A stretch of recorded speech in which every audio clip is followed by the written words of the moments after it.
আসসালামু আলাইকুম, কেমন আছেন সবাই? আপনাদেরকে দেখানোর চেষ্টা করছি মাগুরার ঐতিহ্যবাহী ভায়নার মোড় এলাকার আজকের চিত্র।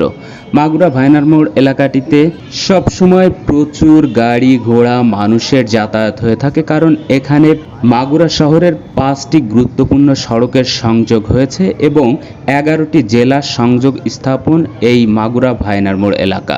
এবং মাগুরা ভায়নার মোড় মাগুরা জেলার একটি ঐতিহ্যবাহী জায়গা এবং গুরুত্বপূর্ণ একটি জায়গা। বাংলাদেশের এবং মাগুরার সকল আন্দোলন সংগ্রামের একটি গুরুত্বপূর্ণ জায়গা হয়ে উঠেছে মাগুরা ভায়নার মোড়। মাগুরা শহরের ঐতিহ্যবাহী ভায়নার মোড় এলাকাটিতে সব সময় মানুষের ভিড়, ভ্যান, রিক্সা, প্রাইভেট কার, বাস, ট্রাক, মিনিবাস এরকম প্রচুর গাড়ি এখান দিয়ে যাতায়াত করে থাকে মাগুরা জেলা শহরের উপর দিয়ে বিভিন্ন জেলা শহরে, এবং এই ভায়নার মোড় এলাকাটি দিয়েই মাগুরা শহরের বিভিন্ন জায়গাতে যেতে হয় এবং এটা মাগুরা শহরের একটি গুরুত্বপূর্ণ প্রবেশদ্বার হিসেবে চিহ্নিত হয়ে আছে।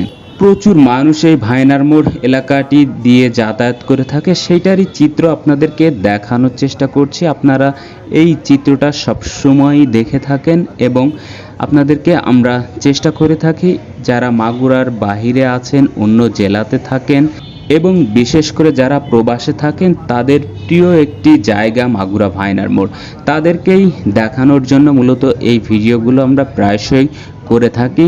মাগুরা ভায়নার মোড় এলাকাটি মাগুরা জেলার মানুষের একটি অতি পরিচিত একটি জায়গা এবং গুরুত্বপূর্ণ একটি জায়গা এবং প্রয়োজনীয় একটি জায়গা, কারণ এই জায়গাটাই আমাদের সকল কাজকর্ম এবং যাতায়াতের গুরুত্বপূর্ণ একটি জায়গা।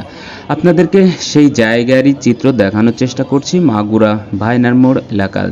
আজকে ভায়নার মোড়ের চিত্র একটু ভিন্ন, কারণ আপনারা একটু লক্ষ্য করে দেখবেন আকাশে যে সৌন্দর্য ফুটে উঠেছে, যার কারণে মাগুরা ভায়নার মোড়ের চিত্রটি আরও বেশি সৌন্দর্য বর্ধিত হয়েছে।